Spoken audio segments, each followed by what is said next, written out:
하나님 말씀 시편 구약성경 시편 97편 6절 말씀입니다. 시편 97편 6절 말씀 제가 가지고 있는 성경으로는 구약성경 874페이지면 됩니다. 시편 97편 6절 말씀입니다. 하늘이 그의 의를 선포하니 모든 백성이 그의 영광을 보았도다. 아멘. 한 절 더. 사도행전 1장 8절입니다. 사도행전 1장 8절 제가 읽도록 하겠습니다. 오직 성령이 너희에게 임하시면 너희가 권능을 받고 예루살렘과 온 유다와 사마리아와 땅끝까지 이르러 내 증인이 되리라 하시니라. 아멘. 제목은 당신은 그리스도의 증인입니다. 그거예요. 당신은 그리스도의 증인입니다. 바꿔 말하면 나는 그리스도의 증인입니다 라고 하는 겁니다. 여러분, 무엇을 입증하려고 하면은 물증이 있어야 되지요. 그러니까 이론만 있고 실체가 없으면 안 돼요. 이론이 있으면 실체가 있어야지 그 이론이 맞는 거지요. 무엇을 입증하려고 하면 반드시 그 입증할 수 있는 물증이 있어야 되는 거예요. 근데 어떤 일을 또 증언하게 되어지면 내가 경험한 게 있어야 돼. 경험한 게 있어야지 내가 증인으로서 증언을 할 수가 있는 것이지요. 내가 보지 못하고 듣지 못한 거를 말한다라고 하면은 전달하는 것이지 그냥 전달자에 지나지 증인이 되는 것은 부족하지요. 저는 할아버지를 못 봤어요. 할아버지는 또 사진도 없어요. 그래서 할아버지가 어떻게 생기셨는지 전혀 나는 알지 못해요.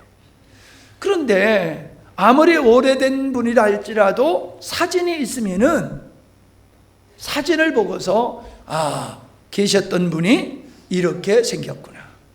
어떤 사건을 이미 사건이 지나갔어요.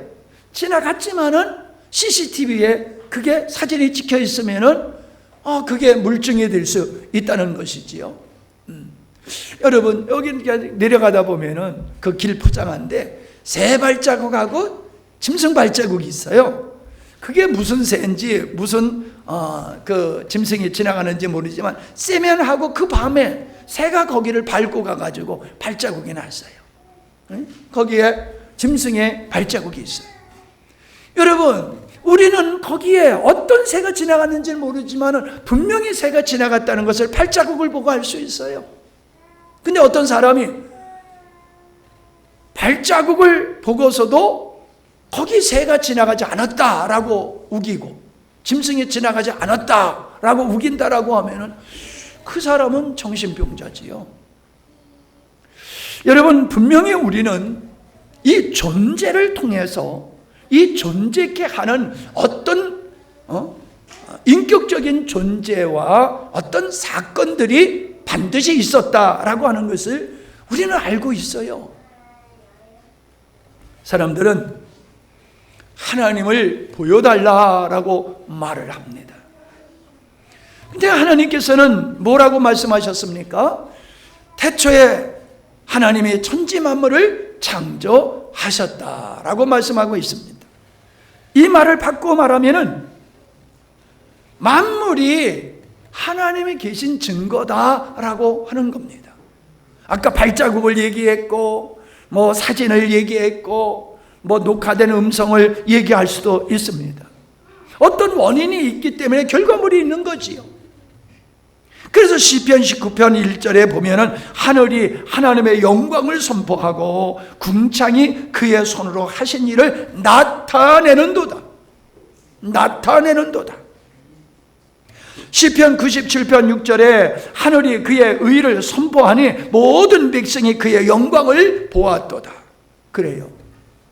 천하 만물을 보면서 우리는 하나님의 존재를 알 수 있고 그의 영광을 우리가 볼 수 있다는 거예요. 그래서 사도 바울은 로마서 1장 20절에 세상이 창조된 이래 하나님의 보이지 않는 성품인 그분의 영원한 능력과 신성은 그가 만드신 만물을 보고서 분명히 알 수 있게 되었다.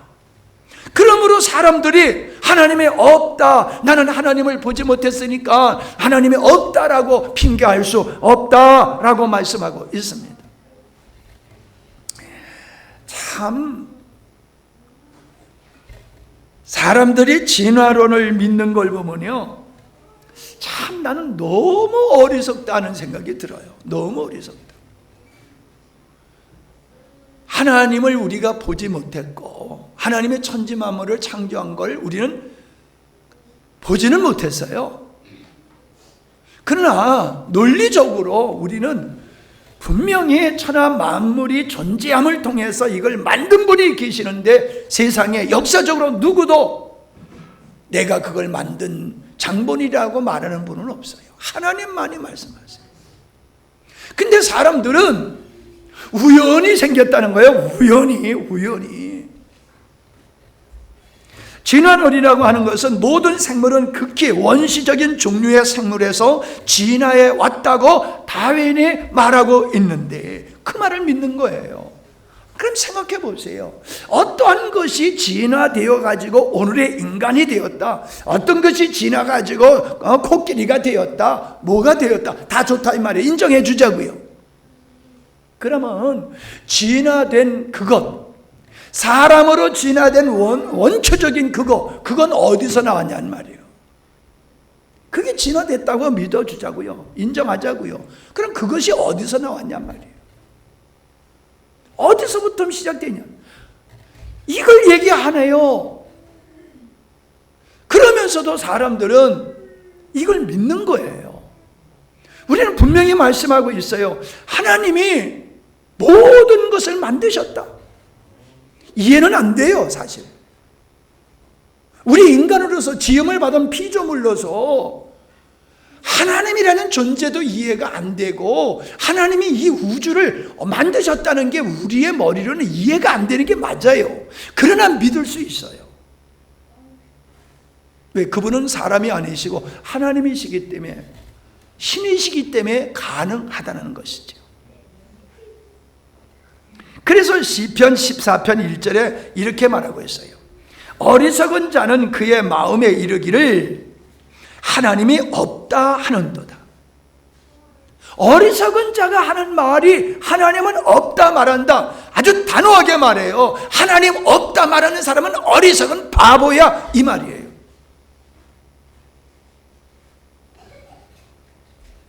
사람들은 이렇게 말을 하면 내가 왜 바보야 하고 반론을 하겠지요.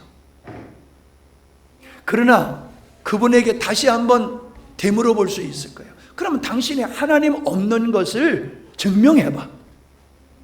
우리는 이런 것에 의해서 하나님이 계시다고 우리는 확신하게 믿는 거거든. 그러면 당신은 없다고 그러는데 없다라고 하는 걸 증명해봐. 뭐 이래서 역사적으로 이런 하나님을 부정했던 사람들과 또 하나님을 믿는 사람들의 변증적인 토론을 한 뭐 이런 예의들이 많이 있습니다. 그러나요, 인간을 보세요. 인간이 만들어진 것도 참 오묘하게 만들어졌잖아요. 물질과 물질이 아닌 것으로 우리가 인간이 존재하고 있잖아요. 우리는 영혼이 있고 지정의라고 하는 혼적인 존재가 있잖아요. 이게 보이지 않잖아요. 그러나 우리는 이 혼에 의해서, 영에 의해서 우리가 육체를 입고 살고 있잖아요.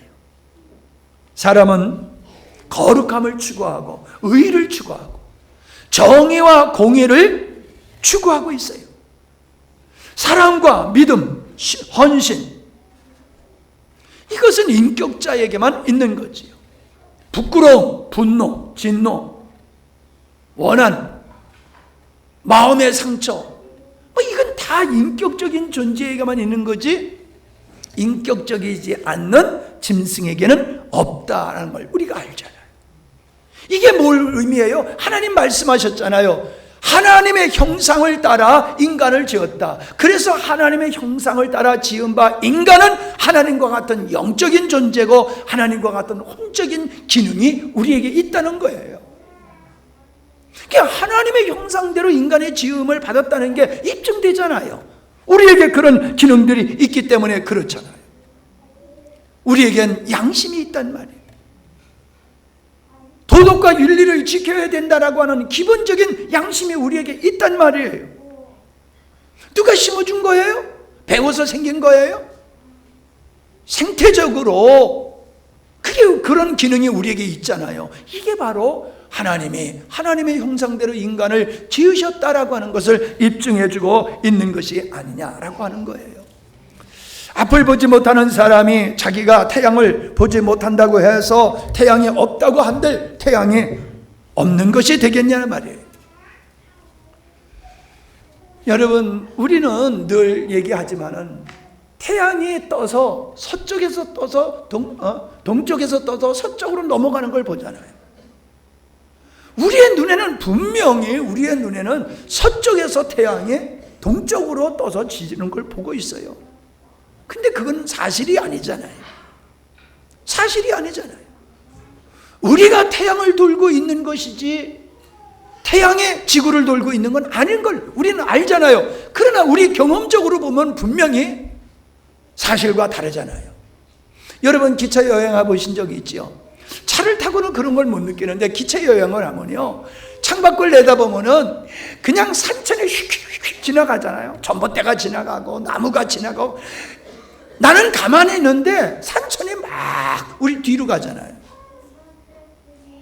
그게 우리 느낌이에요. 그런 건 사실이 아니잖아요. 산천은 가만히 있는데 내가 지금 가고 있는 거잖아요. 저는요, 가끔 주차장에서 깜짝 놀랄 때가 있어요. 아니, 이 차가 왜 그냥 내가 세우는데도 왜 차가 이거 움직이는 거지 하고 깜짝 놀라다 보면요, 옆에 차가 가고 있는 거예요.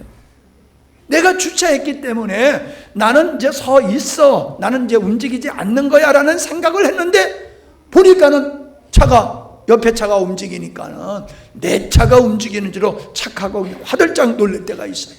우리 경험이라는 게 그렇습니다. 우리 경험이라는 건 믿을 수 있는 게 아니에요. 우리의 어떤 느낌은 우리가 확신할 수 있는 게 아니다라고 하는 겁니다. 하나님은 하나님 자신을 우리 인간들에게 나타내기는 존재세요. 숨어 계시는 하나님이 아니에요. 힘써 애써 찾아야지만이 만날 수 있는 그런 분이 아니에요. 어디를 봐도 하나님의 존재가, 하나님의 존재의 그 흔적들이 있다라고 하는 것입니다. 만물을 보고서 하나님이 없다는 자는 어리석은 자다. 그러면요, 우리가 내 마음속에 이 하나님의 존재에 대해서 얼마나 확신을 가지고 있는가? 우리가 하나님의 존재에 대해서 확신을 가지고 있다고 하면 철저히 우리는 하나님 중심적으로 살아가는 게 맞아요. 근데 우리는 하나님의 존재를 이야기하면서도 내 감정, 내 생각대로 살아가고 있는 게 이게 문제라는 거지요. 자, 두 번째로 하나님의 존재를 입증하는 것이 있어요. 그건 것이 아니라 분이지요. 하나님을 입증하는 분이 예수님이세요. 예수님. 자, 유대인들이 당신이 그리스도이냐, 우리가 기다렸던 그 그리스도냐라고 물어보니까 예수님이 요한복음 10장 25절에서 내가 너희에게 말하였으되 믿지 아니하는도다. 내가 내 아버지의 이름으로 행하는 이 일들이 나를 증거하는 것이거늘 너희가 내 양이 아님으로 믿지 아니하는도다. 예수님이 뭐라고 그래요? 내가 행하는 일들이 내가 메시아, 내가 그리스도야. 내가 행하는 일들을 보면 너희들이 내가 그리스도인 걸 알 수 있고 하나님이 계신 걸 알 수 있는 거야. 그 말씀하고 있는 거예요. 자, 빌립이 예수님께 뭐라고 그러냐면 아버지를 우리에게 보여주시옵소서. 아버지를 우리에게 보여주시옵소서. 그게 요한복음 14장에서의 말씀이에요. 너희가 진정 나를 안다면 내 아버지도 알았을 것이다. 이제 너희는 그분을 알았고 또 그분을 보았다. 8절. 빌립이 말합니다. 주님, 저희에게 아버지를 보여주십시오. 저희에게는 그것으로 충분합니다. 예수께서 대답하셨습니다. 빌립아, 내가 이렇게 오랫동안 너희와 함께 있었는데 아직도 너는 나를 모른단 말이냐? 나를 본 사람은 아버지를 본 것과 다름이 없다. 주님은 주님의 행하시는 일을 근거로 해서 이 일은 나 혼자 한 게 아니야. 아버지께서 나와 함께 하심으로 이 일을 한 것이야. 그러니 내가 하는 일을 보고서 너희들이 하나님을 못 봤다라고 말하면 말이 안 되는 거다. 그 말씀을 하고 있어요. 자, 사도행전 10장 38절에 보면은 이런 말씀이 있어요. 하나님께서 나세렛 예수님에게 성령과 능력으로 기름을 부으셨습니다. 그분은 두루 다니시면서 선한 일을 행하셨고 귀신에 사로잡힌 사람들을 고쳐주셨습니다. 이는 하나님께서 예수님과 함께 계셨기 때문입니다 라고 말하고 있어요. 바울의 증언이에요. 예수님께서 기사와 표적을 행하셔서 병든 자를 고치고 귀신을 고치고 많은 선한 일을 하셨는데 그것은 아버지 하나님께서 아들이신 예수님과 함께 하심으로 나타난 일들이다. 그렇게 말씀하고 있는 거예요.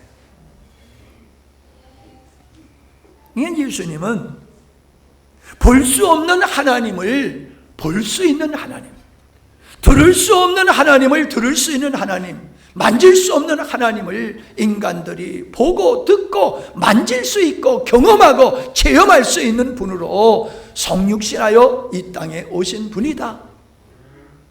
그러므로 나를 본 자는 아버지를 본 자다. 그렇게 말씀하고 있습니다. 사실 하나님은 볼 수가 없습니다. 왜냐하면 그분은 영이시기 때문에 물체를 볼 수 있지 물체가 아닌 건 우리가 못 보잖아요. 이 세상에 존재하지만 물체가 아닌 건 안 보인단 말이에요. 우리의 영혼이. 지난번에 내가 한번 얘기한 적이 있어요. 수원에서 만난 어떤 분이 참 그분의 은혜를 처음 입고 그분이 사람들을 이렇게 보면요 영혼이 보이더래요. 영혼이.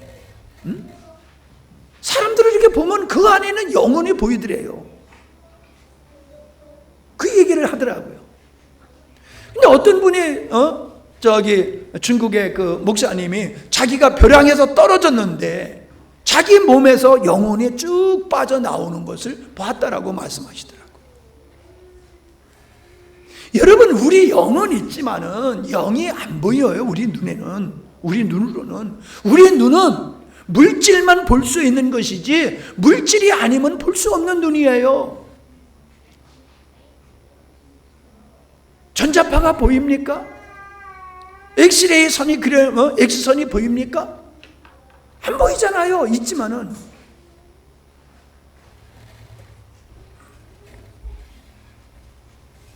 하나님은 우리가 볼 수 없어요. 볼 수 없는 분이에요. 그분은. 성경에 어떻게 하나님이 이렇게 생겼다고 기록된 데가 있습니까? 없어요. 그러한 볼 수 없는 하나님을 인간들이 볼 수 있고 경험할 수 있도록 이 땅에 사람의 몸을 입고 오신 분이 예수님이라는 거예요. 자, 우리는 예수님을 통해서 하나님을 볼 수 있는 거예요. 또 한 가지가 있어요. 그게 바로 예수님을 믿는 우리들이에요. 사도행전 1장 8절에 뭐라고 그랬습니까? 아버지께서 약속한 성령이 반드시 올 거야. 그러니 너희들은 예루살렘을 떠나지 말고 예루살렘에서 아버지께서 약속한 그 성령이 오시기를 위해서 기도해라 라고 했을 때 성령이 임하셨지요.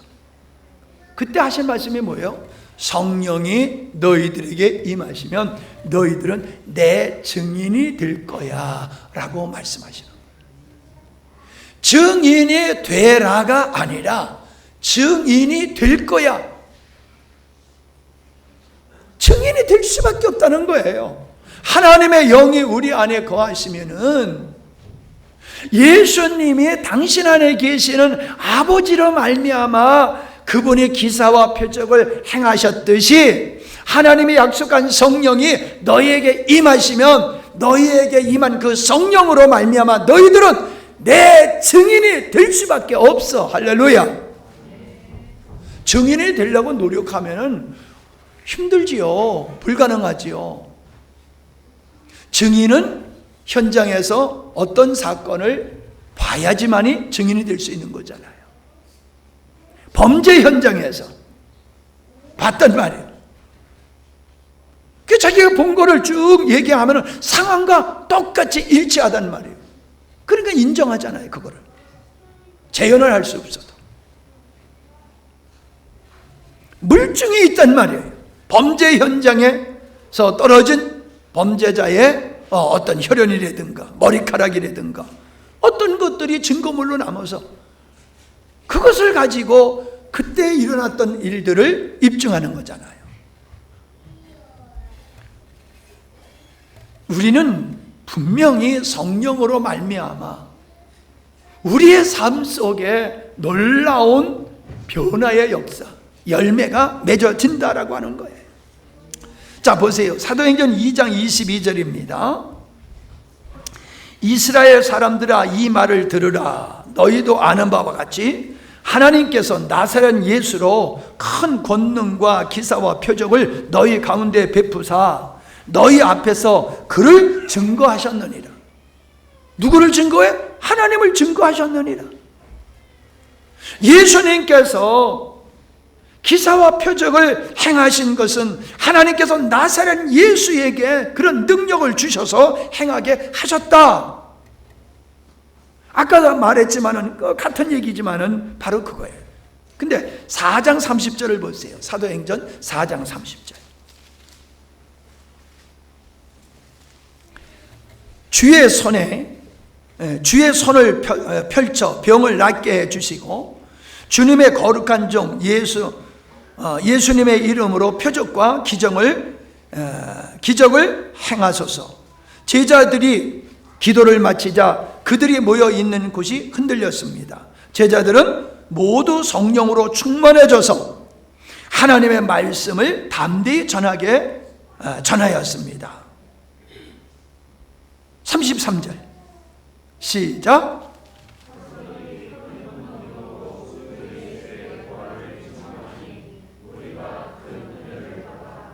아멘. 사도들이 큰 권능으로 주 예수의 부활을 증언했다. 그래서 많은 사람들이 회개하고 주님께 돌아와 믿음을 갖고 구원을 받게 되었다라고 하는 거예요. 똑같잖아요. 하나님께서 나사렛 예수에게 큰 권능과 기사와 표적을 행하게 하서 믿게 하셨듯이 성령이 오순절에 성령이 임하니까 그들에게 성령이 임했고 성령에 임한 그들이 하나님 앞에 기도했단 말이에요. 주의 손으로 병이 낫는 역사가 기사와 표적이 일어나는 역사가 있게 해 주십시오 라고 기도했더니 하나님께서 그들에게 큰 권능으로 기사와 표적을 행하게 하셔서 예수님의 부활을 증언케 했다라는 말씀하고 있는 것. 사도행전은 이런 말씀이 얼마나 많은지 몰라요. 내가 다 찾았다가 이걸 다 얘기하면 시간이 너무 많이 걸릴 것 가지고 제가 몇 구절만 선택한 거예요. 자, 11장 21절만 보세요. 11장 21절. 제가 여러분이 이해하기 쉬운 성경으로 여러분에게 읽어드리는 겁니다. 주의 손이 그들과 함께 하심에 수많은 사람들이 믿고 주께 돌아오더라. 내가 지금 11장 21절이고 14장 3절. 14장 3절. 바울과 바나바는 오랫동안 이고니온에 머물면서 주님을 의지하여 담대하게 말했습니다. 주님께서 그들에게 기적과 표적을 행할 능력을 주셔서 그들이 주님의 말씀을 전할 때 그 은혜의 말씀이 참되다는 것을 보여주셨습니다. 무슨 얘기입니까 지금? 사도 바울과 바나바가 복음을 전하게 되었을 때에 사도 바울이 전한 그 복음이 진리라고 하는 것을 입증하기 위해서 하나님은 그 사도들의 손길에 권능을 주셔서 기사와 표적을 행하게 하셨다. 기사와 표적을 행하는 것은 기사와 표적을 행하는 그 자체가 목적이 아니라 기사와 표적을 통해서 그들이 전하는 복음이 진리라고 하는 것을 확증시켜 주셨다는 거예요. 복음이 맞다라고 하는 것을 기사와 표적으로서 증거해 주셨다는 거예요. 그러니까 여러분, 복음이 바로 선포되는 것에는 기사와 표적이 나타나는 게 맞습니다. 맞습니다. 사도들에게 그렇게 하셨듯이 주님은 지금도 그렇게 하고 계세요. 아니 기사와 표적은 초대교회나 있었던 것이지 지금 말씀이 완성된 시대에는 그런 게 없어라고 부정하는 사람들, 그런 사람들에게는 안 나타나요. 기사와 표적이 안 나타나요. 그러나 이 말씀과 같이 지금도 우리가 전하는 복음이 맞다라고 하는 것을 사람들에게 믿게 하기 위해서 하나님은 복음을 전하는 자들에게 지금도 기사와 표적을 행하고 계시다. 할렐루야. 이걸 믿는 자에게는 기사와 표적이 나타나요. 지금도 나타나요. 안 믿는 자에게는 안 나타나요. 제가 목회를 시작하면서 제일 걱정됐던 게 귀신 들린 사람들이 오는 거예요. 귀신 들린 사람이 왔는데 옛날에 내가 그런 얘기를 들었거든요. 귀신 들린 자가 와가지고 귀신 들린 자가 와가지고 그 사람 귀신 들린 자 집에 가가지고 귀신을 내쫓으려고 목사님이 기도하니까 귀신 들린 자가 목사님을 그냥 냅다 엎어버리더라는 거예요. 들어서 패대기 치더라는 거예요. 그러니까 망신도 그런 망신이 어디 있습니까? 그런데 학교 갈 때마다 교회 가서 기도하고 돌아올 때 교회에서 기도하는 주일학교 어린아이가 있었대요. 그 어린아이가 오니까는 귀신 들린 자가 벌벌 벌며 떨더라는 거예요. 그래서 그 귀신 들린 자를 향해서 나가라고 어린아이가 말하니까 귀신이 나가더라. 내가 이걸 어릴 때 들었거든요. 야, 그런데 귀신 들린 자가 있어서 내가 예수 이름으로 나가라 그러니까 그 귀신이 나를 번쩍 들어서 패대기 치면 이건 무슨 망신이요? 그게 늘 마음에 부담이 되는 거예요. 성도들이 몸이 아파가지고 목사님 기도해 주셔야 하는데 아무리 기도해도 병이 안 나. 그러면은 이거 신뢰가 떨어지잖아요. 우리 목사님은 조금 좀 거시기하네. 이런 생각이 안 들겠어요? 그래서 제가요 그걸 위해서 얼마나 기도했는지 몰라요. 근데 여러분이 알다시피 우리의 사역 속에 많은 치유의 역사가 있었고 불치병이 고침을 받는 역사가 있었고 귀신이 쫓겨나가는 역사가 여러분들도 보았고 경험했잖아요. 사모님의 기도 사역은 건 20년에 가까운 사역을 하고 있어요. 전에도 말씀드렸지만 어떤 분이 그래요. 10년을 두고 봐야지 사모님의 그 은사가 진짜인지 가짜인지 알 수 있을 거라고. 그러니까 얼마 전에 그분이 물어보더라고. 사모님 지금도 그 기도 사역하고 있어요? 한 15년이 지나간 후에 물어보는 거예요.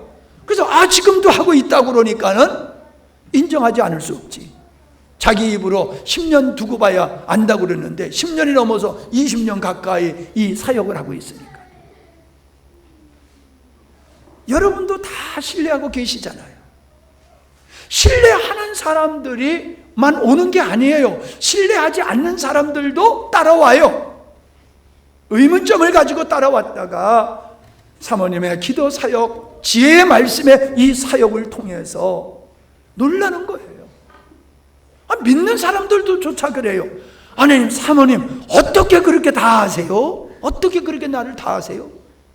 아니 어떻게 압니까? 모르는 게 당연한 거지요. 몰라요. 근데 하나님이 가르쳐 주니까는 아는 거지 뭐 신비한 능력으로 아는 게 아니거든요. 하나님의 손길이, 주님의 손길이 사도들과 함께 하심으로써 기사와 표적의 역사가 일어나고 아가야와 같은 사람에게 성령의 역사하니까는 장차 이루어질 바울이 예루살렘에 가서 당할 고난을 하나님이 보여주시니까는 말할 수 있음과 같이 그렇게 되는 거예요. 구약의 선지자들이 장차 어떻게 될 일들을 쭉 얘기를 했어요. 아합이 욕심이 많아가지고 그 나봇이죠? 나봇의 그 포도밭을 빼앗았잖아요. 죽이고 뺏었잖아요. 그냥 선지자가 네가 빼앗은 거기서 네가 피를 흘릴 것이다 라고 했는데 전쟁터에서 그가 죽음으로 말미암아 죽었는데 모른 거예요. 그래가지고 나중에 이제 죽은 거를 마차에 싣고 와서 거기서 씻었어요. 마차를. 그 밭에 있는 그 우물가에서 마차를 씻었어요. 예언이 이루어졌어요. 이세벨, 아합의 부인이지요. 이세벨, 못돼 먹기로 이름난 여자잖아요. 이 여자를, 그것도 생도 선지자 생도가 예언을 했어요. 개들이 너를 먹을 거다. 개들이. 그런데요, 에옷이라고 하는 그 부하가 반란을 일으켜 가지고 이제 이렇게 시간이 없으니까 다 얘기를 못 하는데, 성에 있는 이세벨이 있는데 가가지고, 야, 성에 있는 너네들이 내 편이냐 이세벨 편이냐? 내 편이거든 네가 이세벨을 거기서 던져라. 그러니까 백성들이 이세벨을 들어가지고 성에서 바깥으로 내던져버렸어요. 그래가지고 성에서 떨어져가지고 죽었어요.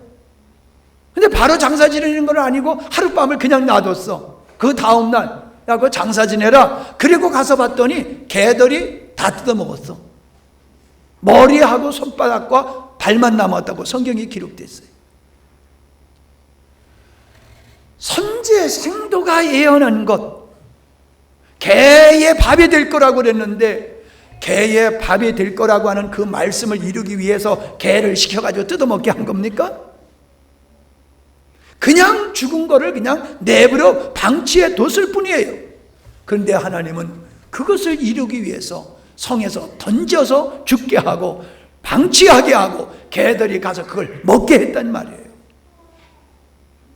이게 어떻게 이런 구약에 보면은 그런 선지자들이 예언한 일들이 너무너무 많잖아요. 그게 다 이루어졌잖아요. 그들이 어떻게 그 장차 이루어질 일을 어떻게 알고 예언을 했을까요? 그 일을 행하실 하나님이 장차 행하실 일들을 미리 그에게 보여주고 말하게 한 게 그게 예언이란 말이에요. 여러분, 성경에서 예언된 것들이 이루어지지 않았다고 하면 성경은 거짓말이지요. 그런데요, 예언된 모든 것들은 반드시 다 이루어지고 성취되었어요. 왜? 하나님의 말씀이니까. 하나님이 하신다고 하신 것이고 하셨기 때문에. 구약 시대만이 아니라 예수님 시대에도, 제자들 시대에도 지금도 동일해요. 하나님은 하늘에만 계시는 분이 아니에요. 그분은 지금 믿는 우리들과 함께 하십니다. 복음을 전하는 자들과 함께 하십니다. 신기하게요, 선교지에 가가지고 복음을 전하면 거기선 기사와 표적이 그렇게 많이 나타난대요. 나는 뭐 그런 적이 없어요. 근데 많은 분들이 간증해요. 희한하게 현장에 가가지고 복음을 전하고 안수하다 보면 사람들이 그렇게 많은 치유의 역사가 일어난다라고 하는 이런 간증들을 제가 많이 들어봤어요.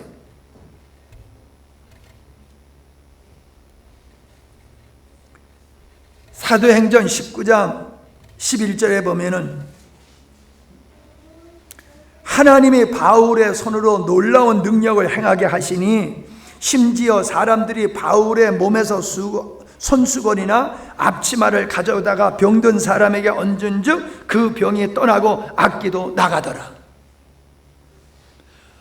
바울이 바빠서 시간이 없어서 못 가. 그러니까 바울이 땀을 흘리면서 씻었던 수건, 그가 차고 있었던 앞치마를 가지고 가서 환자들 위에 올려놓기만 해더라도 낫더라는 거예요.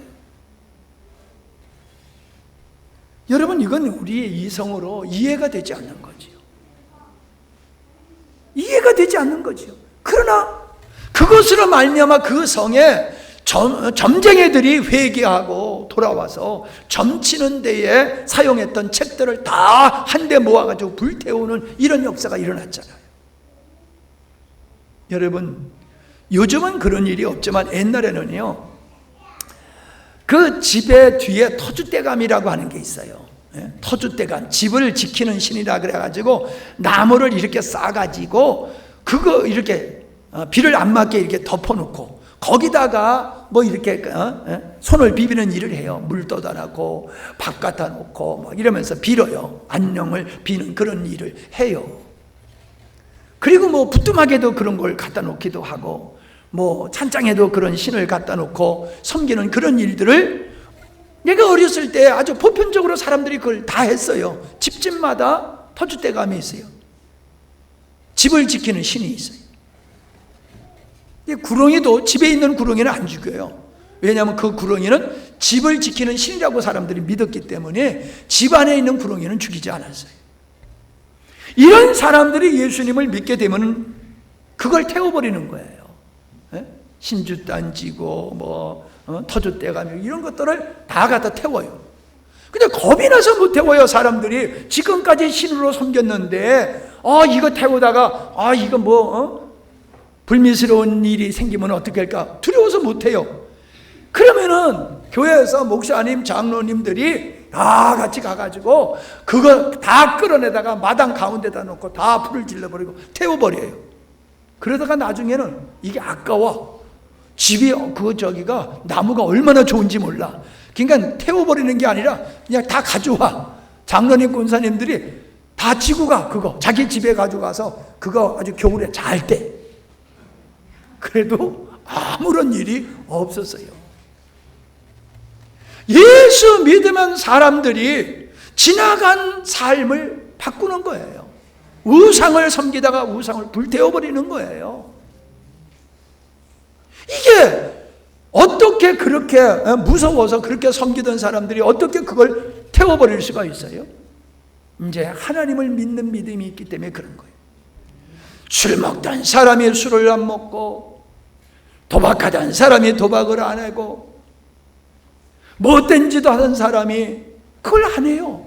예수 믿고. 세계관이 바뀌어진 거예요.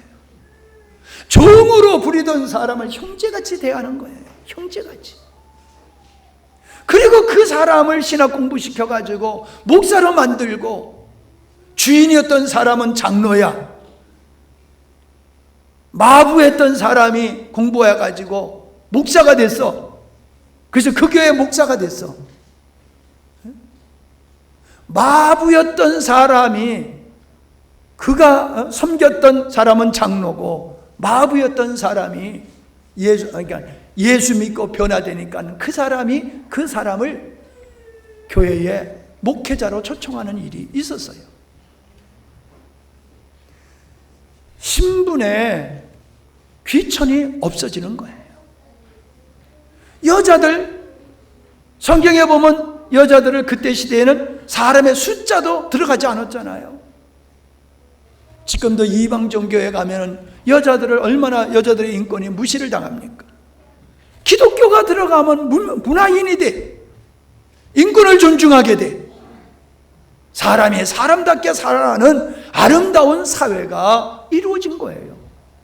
그래서 복음이 유럽에 퍼지고, 그게 미국으로 넘어가고, 그 복음이 다시금 아시아 쪽으로 돌아오면서 복음이 지구를 한 바퀴 뺑 돌면서 복음이 가는 곳마다 문화민족이 되잖아요. 사람이 살기 좋은 그런 사회가 되잖아요. 이러한 변화의 역사가 어떻게 일어나는가? 하나님이 그들과 함께 하시기 때문에 그런 거예요. 우리가 보면은 뭐 지존파, 막가파 뭐 이런 얘기를 우리가 많이 들었어요. 하나님이 없다고 하는 사람들은 사람을 죽여가지고 그 사람의 인육을 그들이 먹었어요. 아프리카 사람이 아니야. 대한민국에서 살던 사람이요. 사람을 죽이고 사람을 난도질해가지고 집에서 태워버리고 그 인육을 먹고, 인간으로서 어떻게 그렇게 할 수가 있습니까? 그랬던 사람들이 감옥에서 예수님을 믿고 선한 사람이 되어가지고 세상을 떠난 이런 이야기들을 여러분 얼마나 많이 들었습니까? 깡패가 바뀌어져 가지고 목사가 되어지는 일들이 있고, 스님이 바뀌어서 목사가 되어지는 일들이 있고, 별의별 변화되어 사는 수없이 우리의 삶 속에서 많이 일어나고 우리는 그걸 보았다라고 하는 겁니다. 이러한 변화되는 역사가 바로 하나님께서 역사하시기 때문이에요. 여러분이 여기 앉아 있는 게 이게 기적이에요. 하나님이 여러분들의 마음속에 역사하시기 때문에 이 시간에 여기 나와서 앉아 있는 거지, 하나님이 역사하지 아니하시면 여기 나와 앉아 있을 수가 없는 거예요. 창세기 41장 38절에 보면은 바로가 그의 신하들에게 이르되 이와 같이 하나님의 영이 감동된 사람을 우리가 어찌 찾을 수 있으리요 하고 요셉에게 이르되 하나님이 이 모든 것을 내게 보이셨으니 너와 같이 명철하고 지혜 있는 자가 없도다. 이게 뭔 얘기입니까? 바로가 꿈을 꿨는데 이 꿈이 무엇인 꿈인지 분명하게 뭐가 의미 있는 꿈인데 이게 모르겠는 거예요. 그래서 꿈쟁이들을 다 모아가지고 내가 어떤 꿈을 꿨는지도 말하고 그 꿈이 의미하는 것이 무엇인지도 말하라. 그러니까 사람들이 말할 수 있습니까? 못하는 거지. 요 다니엘의 얘기야. 요거는 바로는 뭐요? 살찐 소, 또 마른 소. 그래서 마른 소가 살찐 소를 잡아먹는 그런 꿈을 바로가 본 거잖아요. 다니엘은 꿈을 꿨는데 자기가 꿈을 꾼 거를 모르겠는 거예요. 근데 분명히 뭔가 의미 있는 꿈이었어요. 이거를 하나님의 신이 요셉에게 함께 하니까는 쭉 설명을 하는 거야. 앞으로 7년 동안에 풍년이 있을 것이고 7년이 끝난다면 7년 동안 또 흉년이 올 거다. 그러니 왕은 잘 정치를 해서 풍년에 들었을 때 많이 식량을 비축해 뒀다가 흉년이 들 때 그것을 극복해야 된다고 얘기해 주니까, 야, 너 같은 사람은 없다. 네가 믿는 하나님이 너와 함께 때문에 이런 지혜가 있는 거야. 그리고 그를 총리로 세웠잖아요. 다니엘도 마찬가지지요. 그래서 다니엘서 6장 26절에 보면은 이렇게 기록되어 있어요. 내가 이제 조서를 내리노라.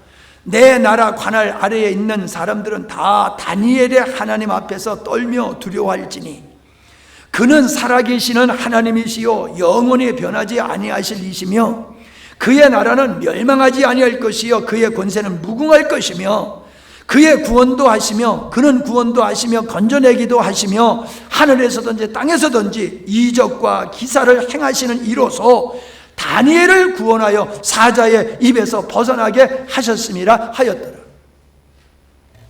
그러니까 다윗이 꿈꾼 건도 이런 말을 했고, 다니엘이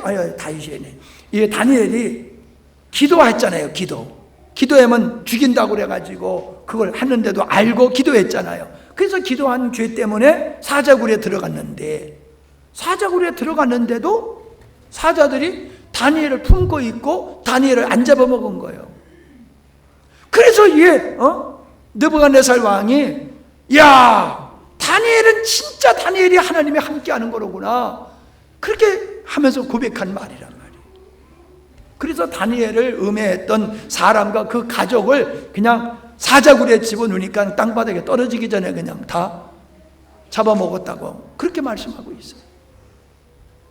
요셉의 꿈을 해몽한 거나 다니엘이 장차 이루어질 것을 얘기한 거나 다니엘의 사자굴에 들어가도 그 사자들이 잡아 먹지 못한 이런 일이라든가, 다니엘의 세 친구들이 불불불에 들어갔지만은 하나님이 그들과 함께하니 머리카락 하나 타지 않고 건강한 상태로 나왔다든가, 이 다 뭐예요? 신화가 아니란 말이에요. 하나님이 함께 하셨기 때문에 이러한 일들이 있었다라고 하는 것을 말씀해 주고 있는 것입니다. 우리는 예수 믿고 천국 가는 것이 전부가 아니에요. 하나님은 하나님의 자녀된, 하나님의 백성된 우리를, 하나님께서는 우리를 통하여서 하나님의 존재를 우리 세상에 드러내고 입증하는 일을 하고 계시다는 거예요. 아멘? 교회가 어떤 존재입니까? 교회는 살아계신 하나님을 마음에 모시고 영혼에 모시고 사는 사람들의 모임이 교회예요. 그러니까 교회를 통해서는 하나님이 보여야 되는 거예요. 교회는 예수 그리스도의 몸이라고 그랬어요. 그러니까 몸은 머리의 어떠함을 드러내야 되듯이 세상에 그리스도의 몸된 교회는 예수님이 이런 분이야 라고 하는 것을 세상에 보여주는 증인의 역할을 해야 되는 거예요. 예배 드릴 때에, 찬송할 때에, 기도할 때에 우리 안에 계신 그분이 일하셔서 기사와 표적의 역사가 일어나고, 힘들고 어려운 상황 속에서도 기뻐하며 즐거워하며 감사할 수 있는 이런 일들을 통해서 교회는 세상에 하나님의 증인, 그리스도의 증인이 되어야 되는 거예요. 그렇게 하나님은 성령을 우리에게 보내주심으로 우리를 세상에 그리스도의 증인, 하나님의 증인으로 우리를 되게 하셨다라고 성경이 말씀하고 있는 거예요. 우리가 잘 아는 대로 유대인들이 우리가 아브라함의 자손이다. 그러니까 예수님이 너네들이 왜 아브라함의 자손이야? 아브라함의 자손이면 그러면 아브라함이 하던 짓을 해야지, 아브라함이 행하던 일을 하지 아니하고 너희들은 마귀에 행하는 일을 하고 있잖아. 그러니까 너희들은 아브라함의 후손이 아니고 마귀의 자녀들이야 라고 예수님이 말씀하셨잖아요. 여러분 생각해 보세요. 자녀가 부모님을 닮지 않았다라고 하면 그게 있을 수 있는 일이에요? 있을 수 있는 일이에요? 있을 수 없는 일이지요. 자녀는 반드시 부모를 닮게 돼 있잖아요. 맞죠? 근데 자녀가 하나도 안 닮았어. 안 닮을 수가 없는 거예요. 자녀는 부모를 닮을 수밖에 없는 거예요. 그의 생명이 있기 때문에. 바꾸어서 얘기해서 예수 믿는 사람은 그 모습 속에서 당연히 예수의 모습이 있을 수밖에 없는 거예요. 예수님과 같은 생각을 하고 예수님과 같은 삶을 살고 예수님과 같은 인격적인 삶을 살 수밖에 없어요. 예수님의 성품이 예수 믿는 사람에게는 반드시 있을 수밖에 없어요. 없다라고 하면요, 그 사람 예수 믿는 사람 아니에요. 예수 믿는 사람 아니에요. 부모가 되어지면, 내 부모이면 당연히 내가 부모의 어떠한 모습이 있는 것과 같이 예수를 믿고 거듭나 예수님의 영이 그 안에 있으므로 거듭나서 하나님의 자녀가 된 자들에게는 예수 그리스도의 어떠함이 반드시 그에게 있고 나타나게 되어 있는 겁니다. 그게 성령이 임하심으로 그렇게 되는 거예요. 그 성령의 열매가 그거예요. 사랑과 희락과 화평과 오래 참음, 자비, 양성, 충성, 온유, 절제. 이게 우리 안에 하나님의 영이 계시기 때문에 그런 것이 맺어지는 거예요. 우리가 충만할수록, 내 안에 계신 주님으로 충만할수록 이런 열매들은 더 넘치는 거예요.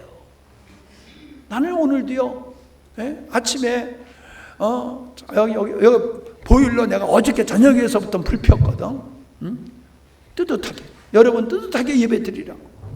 그래야 오늘 아침에도 또 나와서 한바탕 또 불을 떼고, 그리고 가서 이제 이렇게 밥을 먹고 막 이렇게 하는데 얼마나 기쁘고 즐거운지 몰라요. 찬양 틀어놓고 막 춤을 추고 싶은 거예요. 너무 춤을 추고 싶은 거예요. 우리 주일 예배도 그냥 춤을 추며 예배하고 싶어요. 춤을 추면서 찬양하고 싶어요. 다윗이 법궤가 들어올 때에 너무 기뻐가지고 춤을 췄잖아요.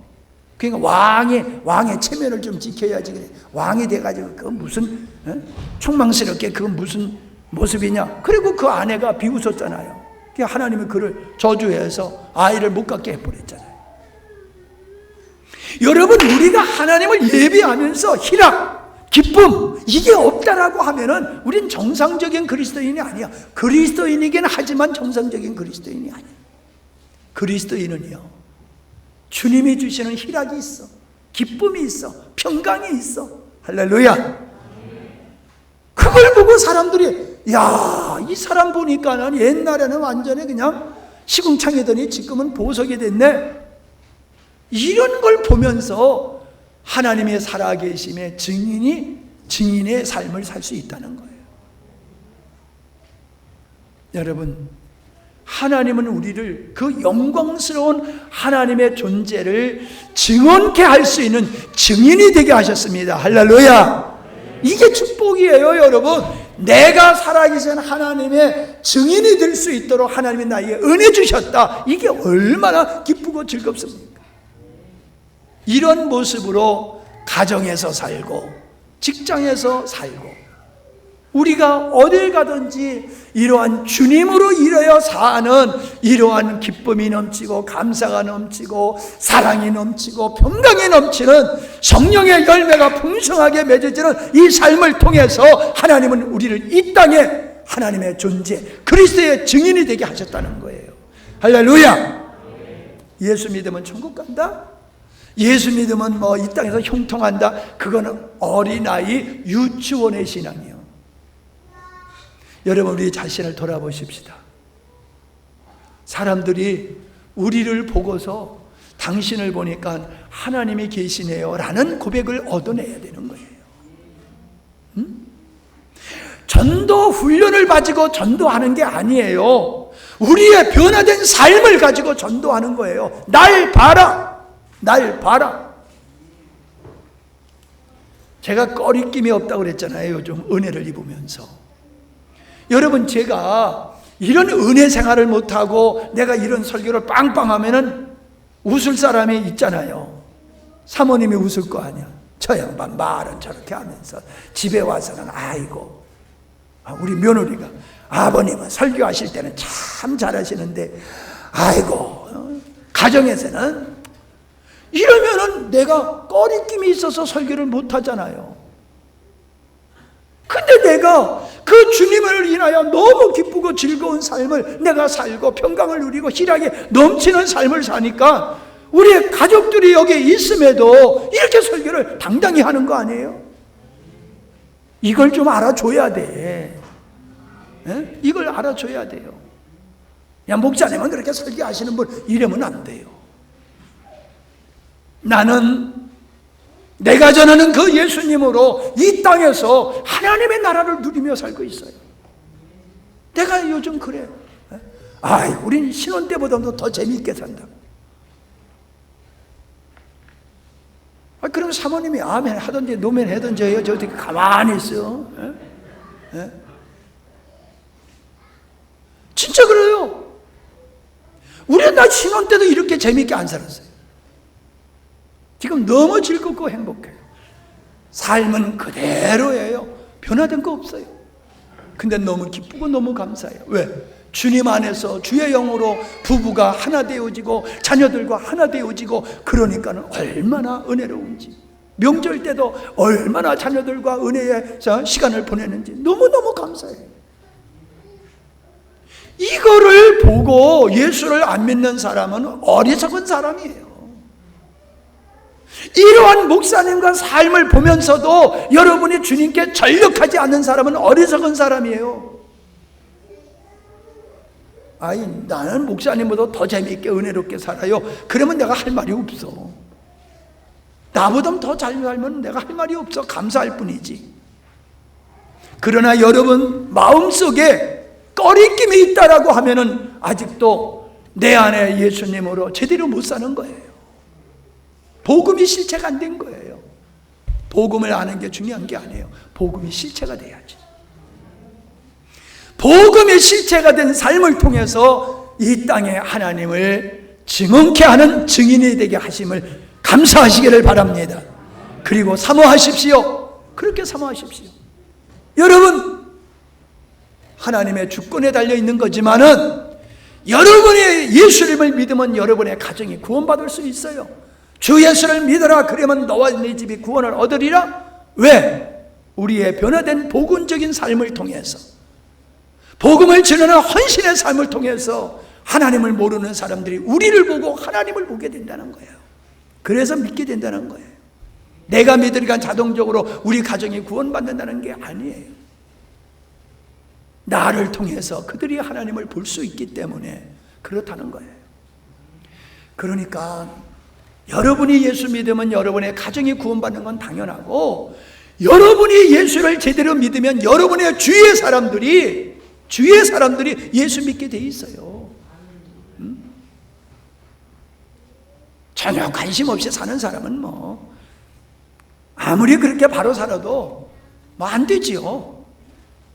나는 우리 친구가 참 예수님을 믿고 이제는 친구가 나한테 맨날 형이다 그랬던 그 친구가 이제는 목사님이라고 그러면서 나에게 존대를 해요. 존대를.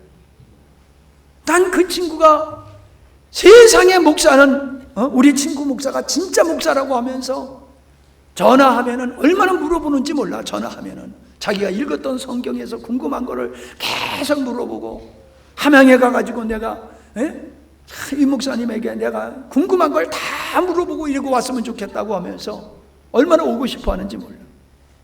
많이 건강해졌지만은 이게 장기간 여행을 할 수 없기 때문에 못 오고 있는데, 인정받아야 돼요. 여기 오면 소주 사가지고 왔어. 내가 소주 안 사주니까 소주 사가지고 와서 지 혼자 먹으면서, 근데 여기 와서 소주 먹으면 왜 이렇게 안 취냐? 딴 데선 조금만 먹어도 술 취는데, 야, 여기서 희한하게 술을 먹어도 안 취한다. 그러면서 재미없다고 그러더라. 요즘은 내가 놀려. 소주 사줄까? 내가 놀려. 여러분, 그렇게 세상에 복음을 전하는 거예요. 우리가 그리스도인의 증인이 되어지면은 세상 사람들이 우리를 보고 하나님을 보게 돼 있어요. 그게 하나님이 우리를 구원하는 방법이고, 이게 관계전도예요. 이게 관계전도, 생명의 전도예요. 이게. 서병희 형생 와서 앉아 있는 거 봐. 그렇게 안 나오더니 이제는 저 와서 앉아 있는 거 봐요. 옛날에는 아니라고 그랬는데 마누라를 보고 애들을 보고 며느리를 보니까는 아이고 내가 여태까지 잘못 알았구나. 그러니까 이제 와서 앉아 있잖아요. 예배에 참석하잖아요. 하나님은 당신을 이 세상에 드러내기를 원하십니다. 만물을 통해서 그 일을 하셨고, 예수님을 통해서 그 일을 하셨고, 오늘 저와 여러분을 통해서 그 일을 하고 계십니다. 할렐루야! 이것이 풍성하기를 우리 사모하며 기도하십시다. 기도합니다.